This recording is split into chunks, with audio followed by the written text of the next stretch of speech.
इतना ही नहीं, सोनम वांगचुक के विदेशी दौरों पर भी सवाल उठते हैं। आरोप है कि इसी साल फरवरी में सोनम वांगचुक पाकिस्तान गए। पाकिस्तान की मीडिया के कार्यक्रम में शामिल होते हुए वांगचुक ने पाकिस्तान की मीडिया की तारीफ की। स्कार्दू और बाल्टिस्तान जैसे इलाकों को ऑटोनॉमी देने के लिए वांगचुक ने पाकिस्तान की तारीफ की। इसके अलावा तिब्बत को ऑटोनॉमी देने पर भी वो चीन की तारीफ कर चुके हैं। सोनम वांगचुक की एक और फोटो भी वायरल हो रही है, जिसमें वो भारत विरोधी माने जाने वाले बांग्लादेश के मोहम्मद यूनुस के साथ दिख रहे हैं। एक आरोप यह भी लग रहा है विदेशी फंडिंग को लेकर। सोनम वांगचुक से जुड़ी जो संस्थाएं, उसमें कई वित्तीय गड़बड़ियों के भी आरोप लग रहे हैं। पहले उन दो चेहरों के बारे में जान लीजिए जिनके ऊपर लेह हिंसा को भड़काने के आरोप लग रहे हैं। और इनमें पहला नाम है सोशल एक्टिविस्ट सोनम वांगचुक का, दूसरा नाम है कांग्रेस पार्षद फुंसोक स्टैनजिन सेपाक का। आरोप है कि प्रदर्शन के दौरान कांग्रेस पार्षद ने भड़काऊ बयान दिए। सोनम वांगचुक का नाम तो आप सबने सुना होगा, वो लद्दाख के हैं और पूरे देश में मशहूर हैं। लेकिन सोनम वांगचुक पर बहुत गंभीर आरोप लग रहे हैं कि लेह में जो कुछ हुआ वो उन्हीं का किया धरा है। सोनम वांगचुक लद्दाख में विरोध प्रदर्शन का सबसे बड़ा चेहरा है। वो लद्दाख को पूर्ण राज्य का दर्जा देने की मांग को लेकर भूख हड़ताल कर रहे थे। उनके अनशन में 2 लोगों की तबीयत बिगड़ी और उन्हें अस्पताल ले जाया गया। यहीं से शांतिपूर्ण प्रदर्शन हिंसक हो गया और लेह में आग लगी। इस हिंसा के बाद सोनम वांगचुक ने अपना अनशन रद्द कर दिया, लेकिन गृह मंत्रालय ने सीधा नाम उन्हीं का लिया कि वांगचुक की वजह से लेह में बवाल हुआ। सोनम वांगचुक पर ताबड़तोड़ एक्शन भी शुरू हो गए, लेकिन वांगचुक ने लेह हिंसा को लेकर यह कहा कि यह युवा पीढ़ी की भड़ास है, एक तरह का जेनजी आंदोलन है। लेह में हिंसा के बाद सोनम वांगचुक सफाई दे रहे हैं। वांगचुक इस हिंसा को युवाओं की भड़ास बता रहे हैं, लेकिन गृह मंत्रालय ने लेह हिंसा को लेकर वांगचुक पर जो आरोप लगाए हैं, उसके मुताबिक सोनम वांगचुक के भड़काऊ बयानों से हिंसा भड़की। हिंसा जब भड़क गई तो वांगचुक स्थिति संभालने की कोशिश करने की जगह पर अपनी भूख हड़ताल तोड़कर एक एम्बुलेंस में बैठे और अपने गांव निकल लिए। यानी अगर सोनम वांगचुक चाहते तो भीड़ को कंट्रोल कर सकते थे, यह आरोप लग रहा है। और सोनम वांगचुक खुद कह रहे हैं कि भाई ये उनके इस आंदोलन को पूरे लेह का समर्थन था, लद्दाख का समर्थन था। तो अगर सोनम वांगचुक इतने बड़े लीडर हैं तो उनको उस भीड़ को कंट्रोल भी करना चाहिए था जो बेकाबू हो रही थी। और सोनम वांगचुक पर इस वक्त एक बड़ी खबर भी आ रही है। लेह हिंसा मामले में लद्दाख पुलिस का एक्शन होने की खबर आ रही है। सोनम वांगचुक पर एफआईआर दर्ज हो गई है। लद्दाख पुलिस ने लेह हिंसा पर एफआईआर दर्ज की है और एफआईआर में एक आरोपी सोनम वांगचुक को भी बनाया गया है। यानी सोनम वांगचुक की मुश्किल बढ़ रही है। पहले गृह मंत्रालय की रिपोर्ट में उनको इस हिंसा का कारण बताया गया और अब बड़ी खबर आ रही है कि जो एफआईआर हुई है उसमें सोनम वांगचुक को भी एक आरोपी बनाया गया है। उस एफआईआर में लेह हिंसा पर एफआईआर जो दर्ज हुई उसमें सोनम वांगचुक का नाम भी शामिल है। लेकिन लेह हिंसा पर एक बयान जारी करते हुए गृह मंत्रालय ने क्या बताया था, आपको वो भी बताता हूं। सोनम वांगचुक ने 10 सितंबर को भूख हड़ताल शुरू की, जबकि यह बात सबको पता थी कि भारत सरकार सक्रिय तौर से एपेक्स बॉडी लेह और करगिल डेमोक्रेटिक अलायंस के साथ बातचीत कर रही। गृह मंत्रालय ने कहा कि जिन मांगों को लेकर वांगचुक भूख हड़ताल पर थे वो मुद्दे उस बातचीत में शामिल थे। कई नेताओं ने वांगचुक से भूख हड़ताल खत्म करने को कहा था, लेकिन वांगचुक ने ऐसा नहीं किया। वांगचुक ने अरब स्प्रिंग शैली के विरोध प्रदर्शनों और नेपाल में जिंसी के विरोध प्रदर्शनों का भड़काऊ उल्लेख करके लोगों को गुमराह किया। 24 सितंबर को लगभग 11:30 बजे वांगचुक के भड़काऊ भाषणों से उकसाई गई भीड़ भूख हड़ताल स्थल से निकली और हिंसा करने लगी, यह गृह मंत्रालय की रिपोर्ट में कहा गया। यानी गृह मंत्रालय बिना किसी इफ एंड बट के साफ साफ कह रहा है कि सोनम वांगचुक ने हिंसा भड़काई और इसलिए अब यह कहा जा रहा है कि किसी भी वक्त वांगचुक की गिरफ्तारी हो सकती है। लेकिन एक सवाल तो गृह मंत्रालय से भी होगा कि अगर सोनम वांगचुक ये सब कर रहे थे, समझाने पर नहीं समझ रहे थे, उनका अपना इंटेलिजेंस क्या कर रहा था? उनको नहीं समझ में आ रहा था कि ऐसी भीड़ जो है, ऐसा जेनजी जो है, ऐसे आंदोलन या ऐसे हिंसा की तैयारियां चल रही हैं? उसको लेके भी तो सवाल खड़े होंगे। सोनम वांगचुक पर समय रहते यह कार्रवाई क्यों नहीं कर दी गई? लेकिन लेह हिंसा को लेकर सोनम वांगचुक यह कहकर अपना पल्ला झाड़ रहे हैं कि युवाओं की भीड़ गुस्से में आ गई, इसमें उनका कोई लेना देना नहीं। लेकिन अब सोनम वांगचुक के पुराने बयान भी निकल रहे हैं, जिसमें उन्होंने अपने प्रदर्शन के दौरान कभी नेपाल तो कभी बांग्लादेश की बात की थी। आरोप है कि इस तरह के प्रोटेस्ट जिन्होंने दूसरे देशों में तख्ता पलट कर दिया, उनकी बात करके सोनम वांगचुक ने लद्दाख को नेपाल बांग्लादेश बनाने की साजिश की थी क्या? आप सोनम वांगचुक के वो पुराने बयान देखिए जो वायरल हो रहे हैं। दावा है कि 10 सितंबर 2025 को ही सोनम वांगचुक ने कहा कि बांग्लादेश, नेपाल, श्रीलंका की तरह लद्दाख में भी आम जनता बदलाव लाएगी। उनके कुछ वीडियो वायरल करके यह आरोप लगाया जा रहा है कि सोनम वांगचुक ने प्रदर्शनकारियों को नकाब पहनकर हिंसा करने के लिए उकसाया। आरोप है कि सोनम वांगचुक कश्मीर स्टाइल में लद्दाख में जनमत संग्रह कराने की भी मांग कर चुके हैं। सोनम वांगचुक उस कांग्रेस पार्षद का भी बचाव कर रहे हैं जिस पर हिंसा भड़काने के आरोप में एफआईआर। सोनम वांगचुक का एक बयान भी वायरल हो रहा है जिसमें वो नेपाल, बांग्लादेश की बात कर रहे हैं। एक बार इसको सुनिए, फिर जो आरोप लग रहे हैं उनकी सच्चाई भी बताऊंगा।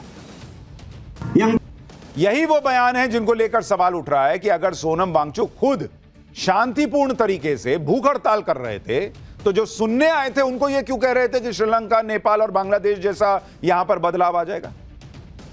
श्रीलंका, नेपाल और बांग्लादेश में तो भूख हड़ताल करके बदलाव नहीं आया।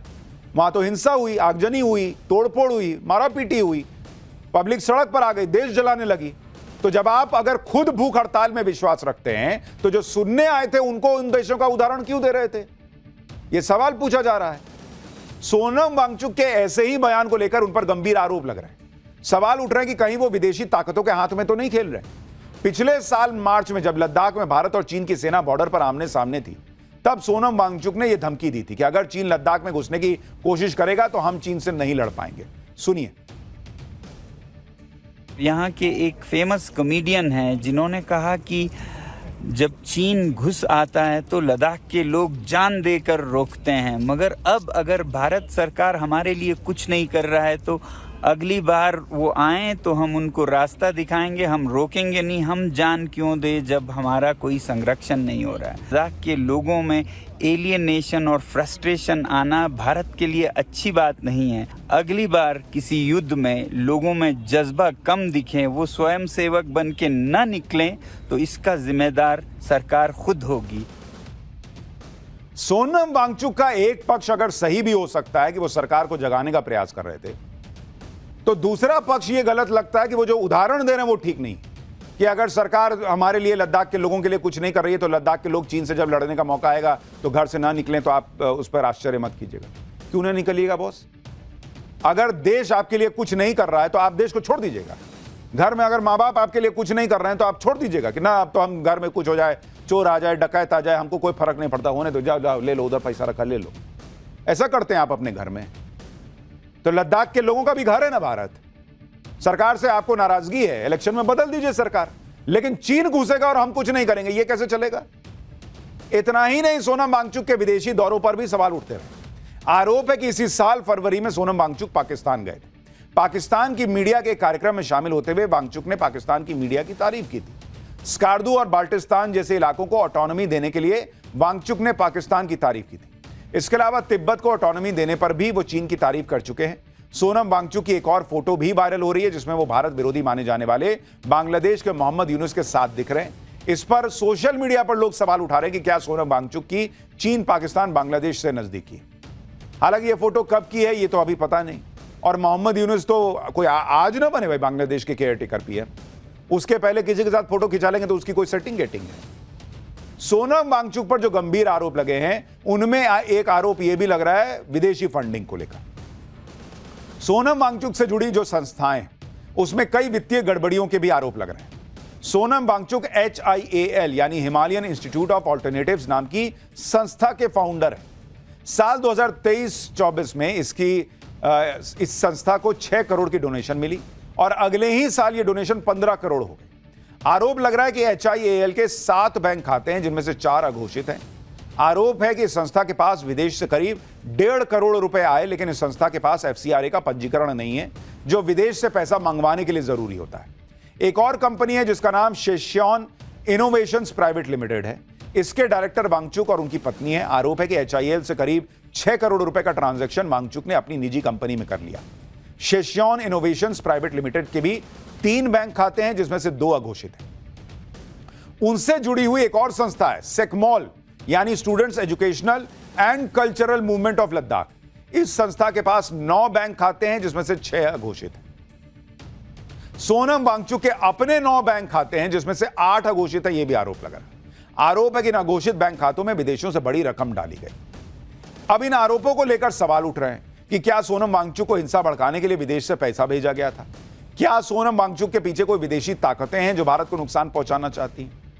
लेकिन फिर उल्टा सवाल सरकारी एजेंसियों से भी है कि कल हिंसा न भड़कती तो आप क्या करते? यह सब जानकारी अब तक कहां थी? 2 महीने पहले से अगर सीबीआई जांच कर रही थी तो पहले ही ये सब एफआईआर वगैरह करके आपको एक्शन लेना चाहिए था। हिंसा भड़की तब आपको एफसीआरए का लाइसेंस रद्द करना याद आ रहा है। सोनम वांगचुक से जुड़ी संस्थाओं की फंडिंग पर सवाल उठ रहा है। सोनम वांगचुक के खिलाफ अब एक्शन तेज हो गया है। सरकार ने सोनम वांगचुक की संस्था सेकमॉल का एफसीआरए लाइसेंस कैंसिल कर दिया। यह एक्शन उन आरोपों को देखते हुए लिया गया जिसमें वांगचुक की संस्था के बैंक खातों में वित्तीय अनियमितता देखी गई। स्वीडन से फंड ट्रांसफर हुए हैं जिसे लेकर सरकार का यह मानना है कि यह राष्ट्रहित के खिलाफ है। आरोप है कि स्वीडन से 4,93,000 रुपए की डोनेशन आई। यह डोनेशन इसलिए दी गई ताकि युवाओं को माइग्रेशन, क्लाइमेट चेंज जैसे मुद्दों पर जागरूक किया जा सके। इसके अलावा फूड सिक्योरिटी और संप्रभुता जैसे मुद्दों पर भी जागरूक किया जा सके। इसी को लेकर गृह मंत्रालय ने आपत्ति जताई कि संप्रभुता जैसे मुद्दों पर विदेशों से फंड लेकर वर्कशॉप लगाना राष्ट्रहित के खिलाफ है। इससे पहले गृह मंत्रालय ने एक्टिविस्ट सोनम वांगचुक की संस्था सेकमॉल को लेकर एक शो कॉज नोटिस भी भेजा था जिसमें वित्तीय गड़बड़ी पर जवाब मांगा गया था। आरोप है कि वित्त वर्ष 2021-22 में वांगचुक ने सेकमॉल के एफसीआरए अकाउंट में 3.5 लाख रुपए जमा किए थे, जो एफसीआरए एक्ट के सेक्शन 17 का उल्लंघन है। इसके अलावा वांगचुक की एक और संस्था के खिलाफ भी सीबीआई की जांच चल रही है। वांगचुक की संस्था HIAL पर फॉरेन कंट्रीब्यूशन रेगुलेशन एक्ट के उल्लंघन का आरोप है। अगस्त में HIAL का जमीन आवंटन रद्द कर दिया गया था। लद्दाख प्रशासन ने दावा किया था कि जमीन का उपयोग आवंटन उद्देश्यों के लिए नहीं हुआ। सोनम वांगचुक पर ताबड़तोड़ एक्शन के बीच अब यह कहा जा रहा है कि सोनम वांगचुक की गिरफ्तारी जल्द हो सकती है। लेकिन सोनम वांगचुक का दावा है कि उनकी गिरफ्तारी से हालात और बिगड़ जाएंगे। वो कह रहे हैं कि हिंसा के लिए उन्हें बलि का बकरा बनाया जा रहा है। सोनम वांगचुक ने कहा कि उन्हें पब्लिक सेफ्टी एक्ट में 2 साल के लिए जेल में डालने की तैयारी चल रही है। हालांकि सोनम वांगचुक पर उठे सवालों के बीच उनके कुछ ऐसे वीडियो भी वायरल हो रहे हैं जिनका कल की हिंसा से कोई लेना देना नहीं। ऐसा ही एक वीडियो यह कहकर फैलाया जा रहा है कि सोनम वांगचुक प्रदर्शनकारियों को भड़काने के लिए चेहरा ढककर प्रदर्शन करने के लिए कह रहे हैं। इस वीडियो में सोनम वांगचुक मास्क पहनकर यह दिखा रहे हैं कि भाई ये मास्क कैसे पहनना, और इसी आधार पर यह दावा कर दिया गया कि हिंसक प्रदर्शन करने के तरीके बता रहे हैं। लेकिन इस वीडियो की सच्चाई कुछ और ही निकली। यह वीडियो कोविड के दौरान का है जिसमें मास्क पहनकर प्रोटेस्ट करने के बारे में तब के बारे में बताया गया है। लेकिन ऐसे वीडियो को ले हिंसा के ठीक पहले का वीडियो बताकर वायरल किया जा रहा है। यह कहा जा रहा है कि वो तो मास्क पहन के प्रदर्शन करना सिखा रहे हैं। लेकिन यह वीडियो कोविड के वक्त का है कि भाई उस वक्त अगर कुछ चल रहा था तो भाई उसमें मास्क पहन के प्रदर्शन कर रहा है। तो ऐसी बहुत चीजें भी सोशल मीडिया पे चल रही हैं। कुछ आरोप हैं, कुछ आरोप को सच्चाई बताने का प्रयास भी है, इसलिए बहुत संभल के हर फैक्ट को खंगालते हुए चलना है। सोनम वांगचुक को लेकर चल रही तरह तरह की बातों के बीच आपको दिखाता हूं कि लेह में जो हिंसा भड़की वो कितनी भयानक थी। लेह में बीजेपी के दफ्तर को फूंक डाला गया। लद्दाख ऑटोनोमस हिल डेवलपमेंट काउंसिल के दफ्तर में घुसकर आग लगा दी गई। लेह से यह रिपोर्ट देखिए कैसे वहां पे जली हुई गाड़ियां और इमारतों पे कल जो हिंसा हुई उसके निशान दिख रहे हैं। ये बीजेपी का हेडक्वार्टर है और इस बीजेपी के हेडक्वार्टर के अंदर कल प्रदर्शनकारी घुसे थे और उन्होंने यहाँ पर तोड़फोड़ की। ये जो गाड़ियां आप सामने देख रहे हैं, इन गाड़ियों को जला दिया गया है। भारतीय जनता पार्टी ने खुलकर ये आरोप लगाया है कि जो लोग प्रदर्शन में शामिल थे वो कांग्रेस के साथ जुड़े हुए थे और उन्होंने उन लोगों की निशानदेही भी की है। भारतीय जनता पार्टी ने आरोप लगाया कि जो बीजेपी जो कांग्रेस पार्टी के यहाँ के स्थानीय काउंसलर है वो उन लोगों को लीड कर रहे थे जो इसमें प्रदर्शन कर रहे थे, जो इसमें हिंसा कर रहे थे। ये जो बीजेपी हेडक्वार्टर है उसका मुख्य द्वार है और इसी द्वार के अंदर होते हुए आप देखेंगे यहाँ पर जितना भी सामान पड़ा हुआ था उसे सबको जला दिया गया है, फर्नीचर जला दिया गया है और जो पार्टी का जो मटेरियल होता है जिसमें पैम्पलेट्स होते हैं, बैनर्स होते हैं, झंडे होते हैं, उन सबको यहाँ पर जो है नुकसान पहुँचाया गया है। उससे आग लगा दी गई है। कल जिस तरीके से प्रदर्शन हुए, प्रदर्शनकारियों ने सबसे पहले भारतीय जनता पार्टी के हेडक्वार्टर को ही निशाना बनाया और यहां पर आग लगा दी। यहां पे जो फर्नीचर है उसकी तोड़फोड़ की और आप देख सकते हैं कि किस तरीके का और किस तरह से यहां पर जो है डैमेज हुआ है। इस पूरी बिल्डिंग को जो है इसमें आग लगा दी है और यहां पर जिस तरीके का भी सामान पड़ा हुआ था उससे जला दिया गया है। और तो जो लोग भी ये कह रहे हैं कि भाई युवाओं में गुस्सा था, उनसे एक सवाल है कि इस देश में संविधान के तहत गुस्सा निकालने का एक ही तरीका दिया गया है बॉस, और वो है इलेक्शन में जाकर वोट देने का। कि अगर आपको गुस्सा है, आपको लग रहा है कि चुनी हुई सरकार हमारे हिसाब से नहीं कर रही है, तो आपको जाके वोट देना है, आपको जाके आग नहीं लगा देना है। और इसलिए सवाल पूछे ही जाएंगे जब ऐसी तस्वीरें आएंगी। ले हिंसा के मामले में कांग्रेस के 2 पार्षद पर भी आरोप लगे कि इस हिंसा में उनकी भी भूमिका है। पुलिस और जांच एजेंसी उनकी तलाश में है। सूत्रों के मुताबिक वो अग्रिम जमानत लेने की कोशिश कर रहे हैं। ले में हमारे सहयोगी एक कांग्रेस पार्षद स्टैंजिन सेपाक के घर पहुंचे तो घर का दरवाजा बंद कर दिया गया और स्टैंजिन के घर वालों ने बात करने से भी मना कर दिया। देखिए हमारे रिपोर्टर को क्या जवाब मिला।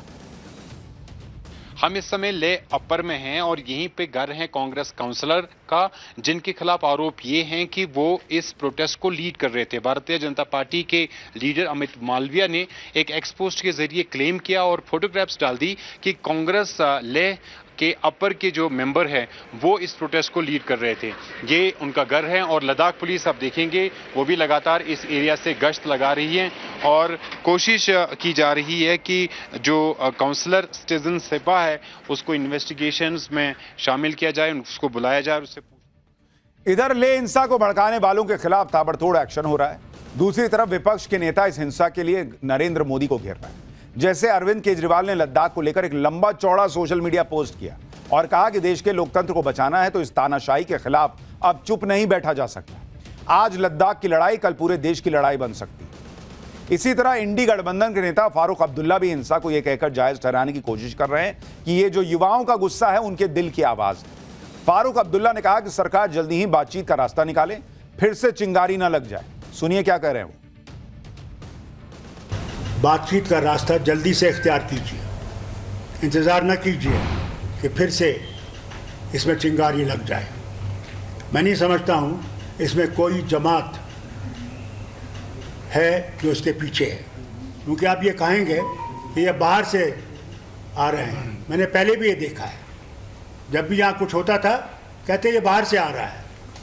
बाहर से नहीं है, ये वहाँ के लोगों की आवाज़ है, दिलों की आवाज़ है। वो अब ज़्यादा इंतज़ार नहीं करेंगे। कांग्रेस कहाँ से आई?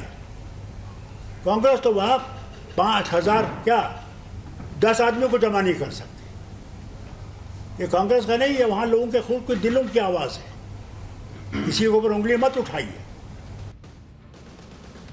इंडी गठबंधन के बाकी नेता भी हिंसा को सही ठहराने के लिए मोदी सरकार को घेर रहे हैं, कांग्रेस का बचाव कर रहे हैं। इंडी गठबंधन के नेता कह रहे हैं कि कांग्रेस अगर आंदोलन कर रही है तो आंदोलन करना कोई गलत चीज नहीं है। जेनजी सड़क पर है तो आप उनको गुनहगार क्यों ठहरा रहे हैं? सुनिए इंडी गठबंधन के बाकी नेता क्या कह रहे हैं।